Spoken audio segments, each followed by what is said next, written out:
Hi everyone, I hope you're doing okay, and I'm still waiting to get videos with your introductions from some of you, so please do not forget. But we will start working on our textbook this week. I have already shared the student book, our primary book for this course. It consists of 12 units, 12 chapters. So that means that each week we will work on one unit or one chapter. Let me share the textbook with you right now.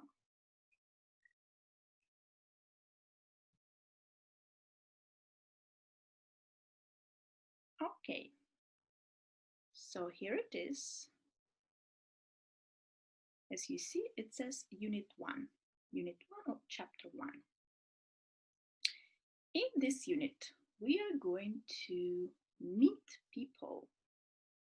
We are going to learn how to describe basic things about ourselves and how to ask about basic things about other people.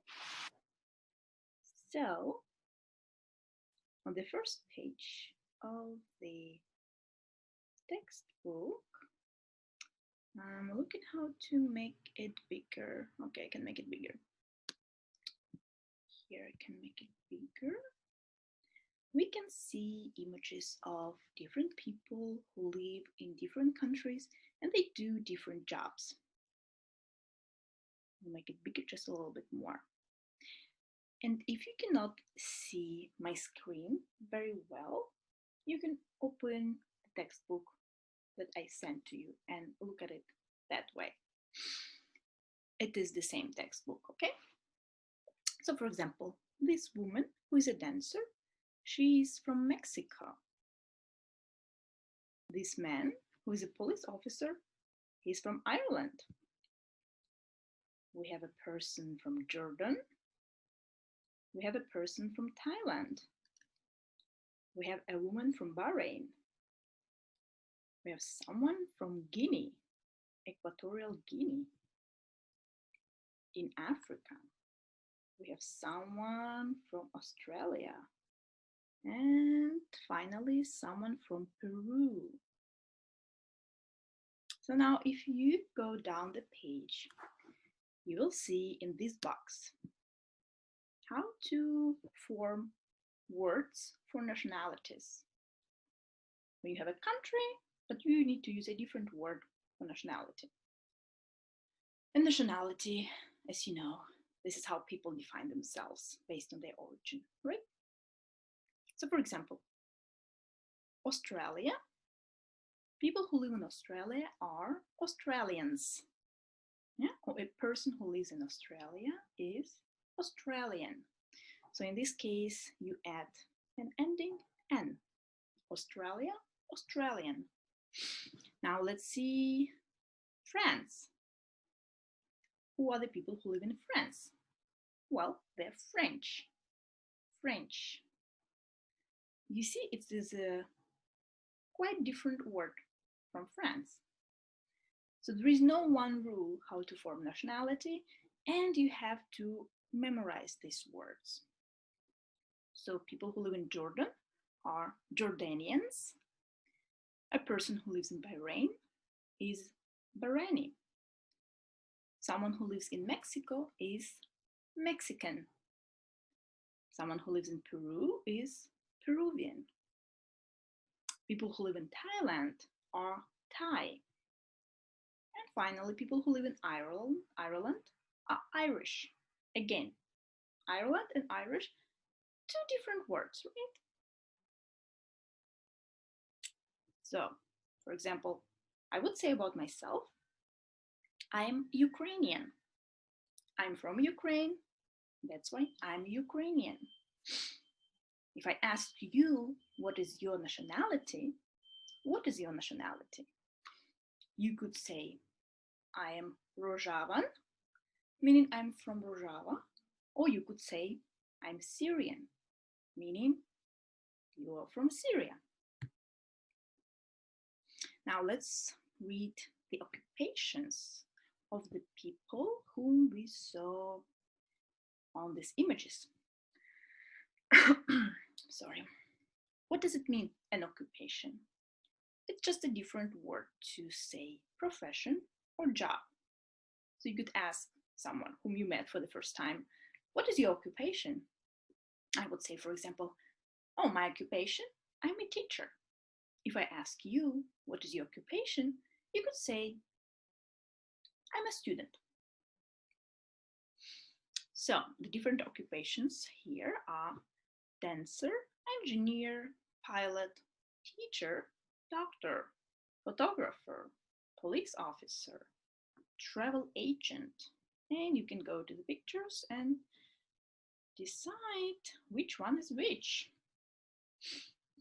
Unfortunately, this exercise A is already filled in for you, so you don't have to do it. But let's see at this box titled Real Language. So what is real language? Well, real language is what people actually use, not the textbook language. So, how do we ask a person about their occupation?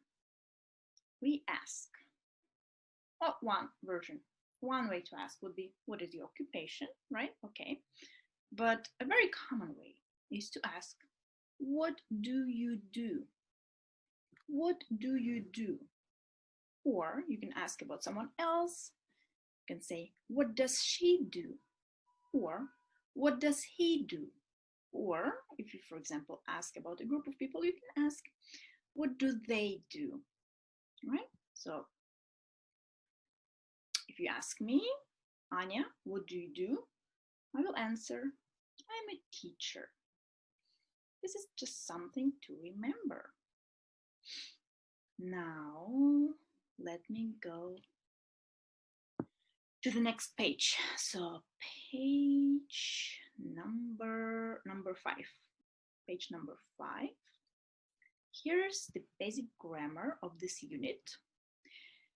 This is a very basic grammar. I'm sure all of you know how to do this. This is just the verb to be, the most important word for any language. You always start teaching a language with the verb to be, right? So the verb to be, do you remember how to conjugate it? If you do not, we can review it. So to conjugate, by conjugating, I mean the way this verb changes based on which pronoun you use.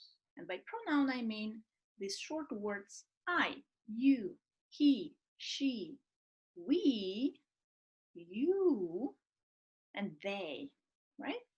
So the verb to be is conjugated as follows.